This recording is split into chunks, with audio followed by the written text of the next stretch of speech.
बोलिए देवादिदेव चिंतामणी पार्श्वनाथ भगवान की।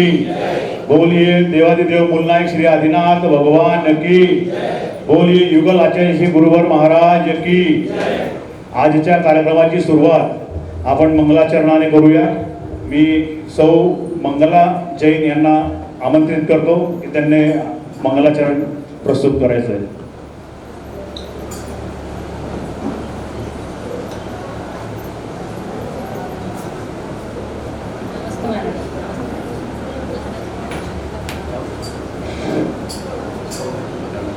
गुरु तुम्हारे तप की चर्चा आज विश्व में होती है। इंद्र सभा में भी तो तेरे ज्ञान की अर्चा होती है। राजा हो सागर वैभव सब पाकर तुमने ठुकराया। तीन लोक में पूज्य मुनि पद गुरु आपने अपनाया। ऐसे ज्ञानी गुरुदेव का हमको मिला सहारा है। युगल कीर्ति मुनि गुरु आपको शत शत नमन हमारा है। शत शत नमन हमारा है। परम पूज्य आचार्य 108 अमर कीर्तिमणि महाराज की जय। परम पूज्य आचार्य 108 अमर कीर्तिजी महाराज की जय। आज आपल्याला पूज्य युगल श्री आचार्यश्री यांचे पावन सानिध्य आणि मार्गदर्शन लाभलेले आहे। जैन धर्म हा केवळ कर्मकांड नसून तो जीवन जगण्याची कला, अहिंसा आणि आत्म्याची शुद्धता शिकवणारा महान मार्ग आहे। संसारातील भौतिक धावपळीत शांतता आणि योग्य दिशा मिळवण्यासाठी संतांचे विचार हे दीपस्तंभासारखे असतात। आजचे हे प्रवचन आपल्याला जीवनातील सकारात्मक आणून आपल्याला सद्मार्गाची प्रेरणा देतील यात शंका नाही। आपण सर्वजण अत्यंत भाग्यशाली आहोत की आज आपल्याला गुरूंच्या मुखातून जिनवाणीचे विचार ऐकण्याची संधी मिळत आहे। तर मग अधिक वेळ न घेता आपल्याला सर्वांच्या वतीने मी अत्यंत आदरभावाने पूज्यश्रींना विनंती करतो की त्यांनी आपली अमृतवाणीने आम्हा सर्वांना कृतार्थ करावे।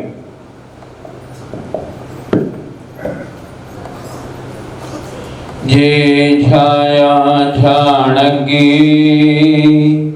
कम कलंकित हेवी नीच निरंजन नाणमय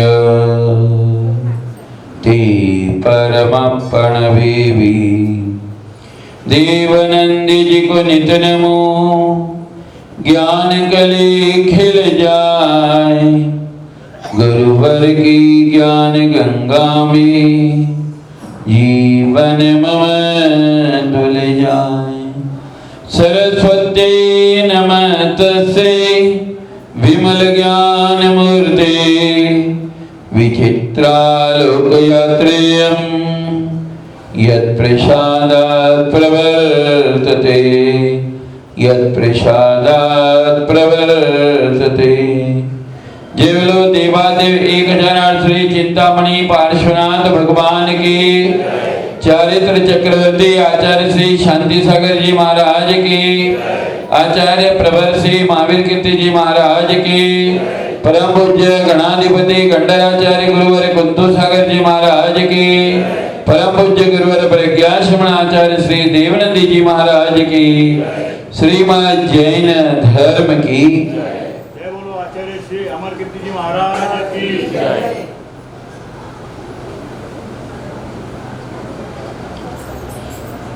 धर्म स्नेह भव्य आत्माओं,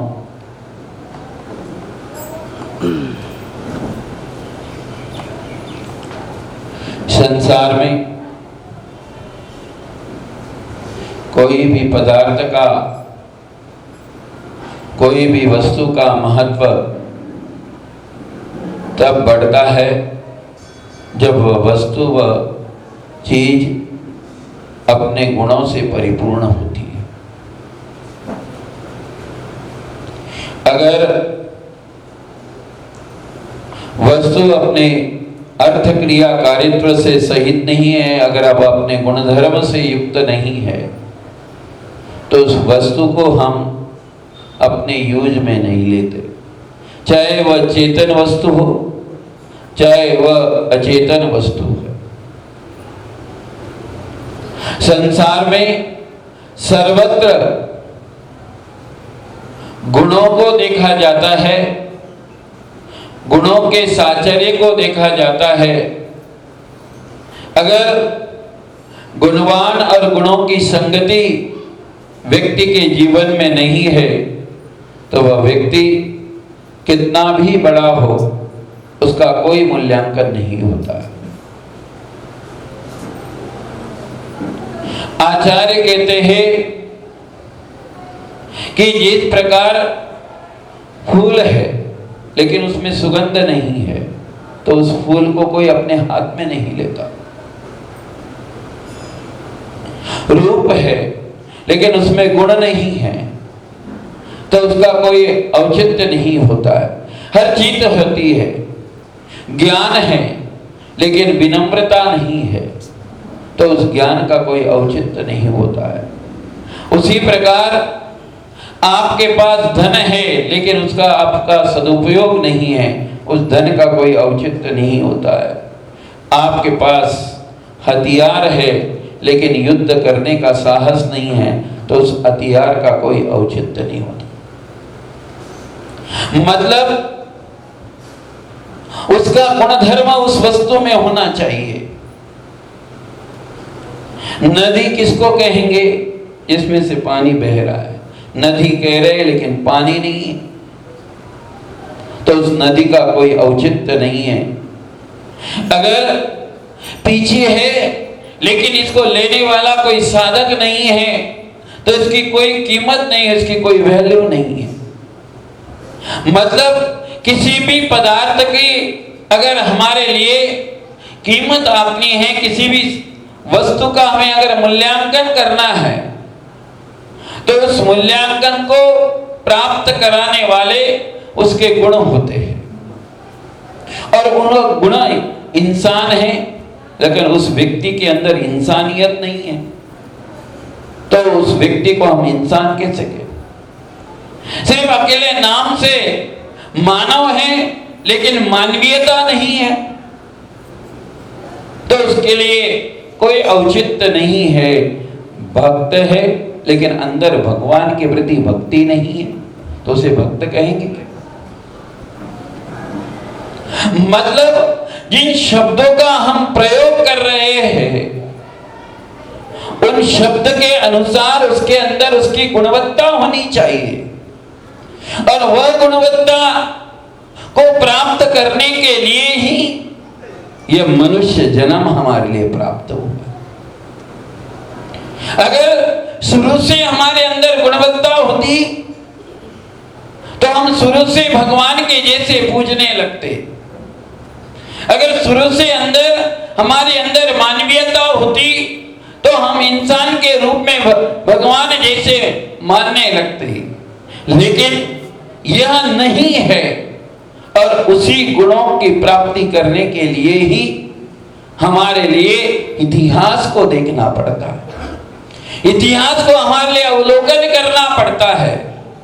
जब हम इतिहास अवलोकन करते हैं तो हमारे लिए बहुत सारी चीजें उपलब्ध ही प्राप्त होती है। बहुत सारी हमारे लिए नई जानकारी मान ली। इतिहास के पन्नों को खोलने के बाद जब हम महापुरुषों के जीवन वृत्तों को देखते हैं, किसी देश भक्ति के भक्त को देखते हैं, प्रातः काल आज जिस स्थान पर गए थे वहां पर ऐसी ही देशभक्त देश वीरों की तस्वीरें लगी हुई थी कि जिन्होंने भारतीय स्वतंत्रता को, भारतीय को गुलामी से आजाद करने के लिए अपने जीवन का बलिदान दिया। धर्मस्नेही बंधुओं, जब देश के अंदर गुलामी थी, जब अत्याचार होता था, चाहे वह मुगलों के द्वारा हो चाहे वह अंग्रेजों के द्वारा हो, हर व्यक्ति के मन में भयभीत पना था। किसी भी समय आक्रमण हो सकता है, किसी भी समय में हमारा जीवन समाप्त होता था। हर व्यक्ति सुकून की जिंदगी नहीं जी सकता था। ऐसे समय में जिन्होंने अपने देश के लिए, अपनी माटी के लिए, अपने प्रजा के लिए, अपने जीवन के लिए अपने जीवन को दांव पे लगाया, वह व्यक्ति कितना महान होता है, वह व्यक्ति कितना कर्तव्यवान होता है। जब एक लड़का, एक व्यक्ति जब अपने परिवार के लिए एक निष्ठ होकर माता पिता की सेवा करता है, परिवार की सेवा करता है, समाज की सेवा करता है, तो उस व्यक्ति के लिए हम कितना बड़ा महान देते हैं, कितना बड़ा उसका सम्मान करते हैं। लेकिन जिसने पूरे देश के लिए, पूरे राष्ट्र के लिए अपने जीवन को निछावर किया, वो व्यक्ति कितना महान और सम्मान का पात्र हो। इसलिए इस प्रकार की देशभक्ति एक भक्त के मन में जब आ जाती है, तो वह एक जीव के प्रति नहीं, सबके लिए सोचता, और सबके लिए सोचता है, इसलिए वह अपने जीवन में कुछ प्राप्त कर पाता है। श्रवण बेलगोला के गोमटेश्वर बाहुबली का जब महामस्तक अभिषेक होता है, तो वह विश्व के स्तर पे होता है। उसमें स्वयं अपने भारत सरकार का विशेष योगदान होता है। सेंट्रल गवर्नमेंट और वहां की स्थानीय गवर्नमेंट, दोनों गवर्नमेंट मिलके इस महा महोत्सव को मनाते हैं। वह विश्व शांति महायज्ञ होता है, और भगवान गोमटेश्वर के 4 संदेश सारे संसार के लिए उस समय दिए जाते हैं। जो भगवान गोमटेश्वर ने हमारे लिए संदेश दिया, वह है कि अगर आप जीवन में सुख चाहते हो, तो आप अहिंसा धर्म का पालन करो। अहिंसा धर्म का पालन करने से तुम स्वयं सुखी होगे, दूसरे को सुखी कर सकोगे। अगर आप अपने जीवन में अगर थोड़े भी जीवों का उपकार करते हो, बिना अहिंसा के किसी का उपकार नहीं हो सकता है, बिना अहिंसा के किसी की रक्षा नहीं हो सकती है, बिना अहिंसा भाव के किसी जीवों के ऊपर करुणा नहीं हो सकती है। जो लोग हिंसा के तांडव नृत्य को करते हैं, वे लोग कभी अपने जीवन में सुखी नहीं हो पाते।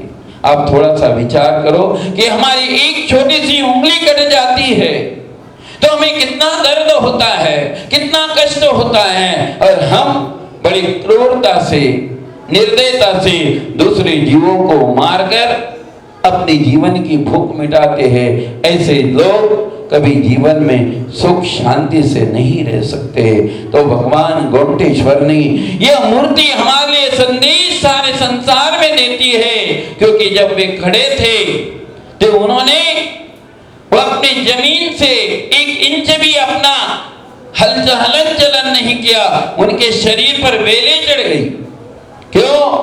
क्योंकि एकेंद्रीय जीव भी के लिए भी किसी भी प्रकार की तकलीफ न हो मेरे द्वारा। उनके चरणों में सर्प की वामिया हो गई, फिर भी उन्होंने अपना शरीर का हलन चलन नहीं किया। इतनी सूक्ष्म हिंसा जैनों के तीर्थंकर, जैनों के भगवान, जैनों के साधु संत महर्षि उसका पालन करते हैं। वे सिर्फ पंचेंद्रिय जीव के नहीं बल्कि एकेंद्रिय से लेकर पंचेंद्रिय के सभी प्रकार के जीवों की रक्षा का भाव लेके चलते हैं। और ऐसे समय में जब वे त्याग और तपस्या करते करते जब एक जगह खड़े हो जाते हैं, तो वहां पर अगर कोई खुखार शेर भी वहां पर आ जाता है तो भी वह अपनी क्रूरता को छोड़ देता है। ये अहिंसा भावना का, दूसरे प्राणियों के प्रति करुणा के भावना का प्रभाव है कि उसका मन भी परिवर्तित हो जाता है। अहिंसा जहां पर स्थित हो जाती है, जहां पर प्रतिष्ठित हो जाती है, वह अपने अंदर की क्रूरता को भी छोड़ देता है। तो इसलिए जीवन में सुख चाहिए, तो आचार्य कहते हैं कि जीवन में सुख चाहिए तो भगवान गोमटेश्वर का यह संदेश है, तो हमें अहिंसा धर्म का पालन करना चाहिए। दूसरी बात उन्होंने कही है, अगर जीवन में प्रगति चाहिए, अगर आप अपने जीवन की प्रगति करना चाहते हो, आप अपने जीवन को उन्नत बनाना चाहते हो, आप अपने जीवन को अच्छा बनाना चाहते हो, तो सबके प्रति मैत्री का भाव चाहिए। जब मैत्री का भाव हमारे मन में उत्पन्न हो जाता है, जब मित्रता का भाव उत्पन्न हो जाता है, तो हमारे परिवार की, समाज की, देश की उन्नति होने लगती है। और जब दुश्मनी का भाव उत्पन्न होता है, तो वह दुश्मनी का भाव हमारे जीवन में ह्रास करता है, हमारे जीवन को खत्म करता है। तो उन्होंने कहा कि मैत्री से प्रगति, अगर जीवन में मित्रता को धारण करो, मित्रता के भाव जो है वह प्रगति, एक में का सहाय करो अवगे धरो सुपंथ। बड़े बड़े ज्ञानियों ने, बड़े बड़े संतों ने बहुत अच्छी अच्छी बातें सुविचारों के माध्यम कही कि एक में का सहाय करो। ये कब हो सकता है? जब तुम्हारे अंदर मित्रता का भाव है, अपने और पराये का भाव नहीं है, अलगाववाद नहीं है, भटकाववाद नहीं है, ऊंच नीच का भाव नहीं है, भेदभाव का भाव नहीं है, अपने और पराये का भाव नहीं है। जब तुम्हारे अंदर मित्रता और मैत्रीता का भाव है, सबके प्रति समानता का भाव है, सबको लेकर चलने की भावना जिसके मन में आती है, वही व्यक्ति अपने जीवन में प्रगति कर पाता है, उन्नति कर पाता है, वह अपने जीवन में कुछ हासिल कर पाता है। जो लोग मात्र स्वार्थ की भावनाओं को लेके आगे बढ़ते हैं, वे लोग अपने जीवन में कभी भी प्रगति नहीं कर पाते हैं। मित्रता से ही प्रगति का भाव निर्माण होता है। धर्मधीन बंधुओं, उन्होंने कहा भगवान बाहुबली का तीसरा संदेश सारे संसार के प्राणियों के लिए है कि अगर शांति चाहते हो, तुम्हारे जीवन में अगर तुम्हें शांति है, जब घर में खटपट हो जाती है, लड़ाई झगड़ा हो जाता है, समाज में वैर विरोध का वातावरण निर्माण हो जाता है, कलह हो जाती है, तो शांति चाहते हो तो उसका सबसे बड़ा उपाय है त्याग करना सीख जाओ। जिस वस्तु को लेकर, जिस पदार्थ को लेकर अगर तुम्हारे मन में अशांति उत्पन्न होती है, उस पदार्थ का, उस वस्तु का ही त्याग कर दो, उसको छोड़ के चले जाओ। राम के लिए जीवन में थोड़ी सी अशांति होगी तो उन्होंने राज्य का ही त्याग कर दिया। त्यागात एव शांति, शांति का मार्ग त्याग से प्रारंभ होता है। झगड़ने से, किसी को उंगली बताने से, युद्ध करने से शांति का मार्ग प्रस्थापित नहीं होता है। शांति का मार्ग इसलिए हमारे संत महर्षियों ने, लेकिन आप शांति नहीं पकड़ सकते क्योंकि आप गृहस्थ हो। लेकिन जो त्याग के मार्ग पे चले गए, उन्होंने राज्य का ही त्याग कर दिया, सर्वस्व त्याग कर दिया, अपने शरीर के ऊपर के कपड़े भी त्याग कर दिए और शांति को प्राप्त करने के लिए उन्होंने अपने संपूर्ण सिर्फ बाह्य विकार, कपड़े ही नहीं, बाह्य अंतर बाह्य जगत के सारे विकारों का भी त्याग किए। त्यागात एव शांति, शांति का मार्ग जो है वह त्याग से प्रारंभ होता है। जो लोग सुकून की जिंदगी जीना चाहते हैं, उन्होंने अपने जीवन में बुराइयों का त्याग करना चाहिए। जो लोग बुराइयों का त्याग करके आगे बढ़ते हैं, वह अपने जीवन में शांति प्राप्त करते हैं। और चौथी बात उन्होंने कही कि अगर अपने जीवन में सिद्धि चाहते हो, कुछ हासिल करना चाहते हो, तो ध्यान की प्राप्ति करो, मेडिटेशन की प्राप्ति करो।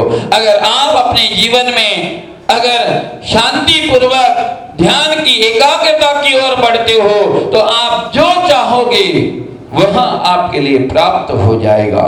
धर्मस्नेही बंधुओं, ये 4 संदेश भगवान गोमटेश्वर स्वामी के इस महामस्तकाभिषेक के निमित्त से सारे संसार के लिए एक दिया जाता है कि अहिंसा से सुख की प्राप्ति होती है, मित्रता से प्रगति की प्राप्ति होती है, त्याग से शांति की प्राप्ति होती है और आचार्य कहते हैं ध्यान से सिद्धि की प्राप्ति होती है। तो हमारे जीवन में अगर हमारे लिए ये चारों चीज चाहिए, हमें सुख चाहिए, हमें प्रगति चाहिए, अगर हमारे लिए शांति चाहिए और हमारे लिए सिद्धि चाहिए, तो हमारे जीवन में अहिंसा, मैत्री, त्याग और ध्यान को हमारे लिए करना पड़ेगा।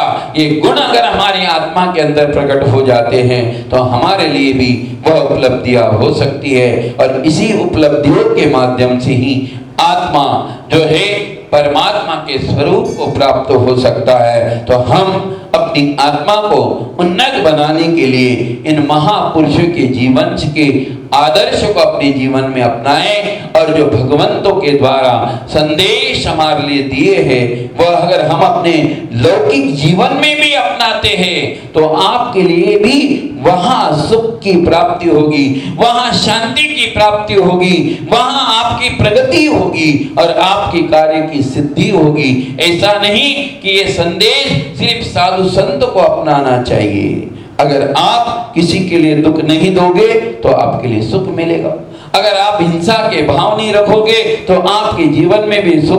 आप अगर घर में परिवार में जब झगड़ा होते उस समय आप तटस्थ हो जाते हैं, उस वस्तु को छोड़ देते हो तो तत्काल आपके लिए शांति की प्राप्ति हो जाएगी। आप अगर सबको मित्रता को लेके चलते हो तो आप अपने व्यापारिक जीवन में, आप अपने औद्योगिक क्षेत्र में, आप जिस भी क्षेत्र में हैं उस क्षेत्र में अगर आपके संबंध अच्छे हैं बाजार में तो आपकी निश्चित ही प्रगति हो सकती है। और आप कोई भी कार्य को जब एकाग्रता पूर्वक करते हो, अगर प्रवचन भी एकाग्रता पूर्वक सुनते हो तो वह प्रवचन का एकाग्रता पूर्वक सुनने के बाद वह एकाग्रता तुम्हारे जीवन में कार्य की सिद्धि देगी। क्योंकि ध्यान जो है, मेडिटेशन जो है हमारी कार्य की सिद्धि करता है। जब हम कोई भी कार्य एकाग्रता पूर्वक करते हैं तो हमें वह सिद्धि को प्राप्त करता, हमें वह सफलता को देता है। तो ये सूत्र जो है वह सार्वभौमिक है, प्राणी मात्र करने के उत्थान के लिए ऐसे सूत्र है और इन सूत्रों को हम प्राप्त करके मानव जीवन को सार्थक करें। आप सबका कल्याण हो। इसी सद्भावना के साथ मेरे दो शब्दों को यही विराम देता हूं। जय बोलो महावीर भगवान की। आजची मंगल प्रभावना श्री प्रतीक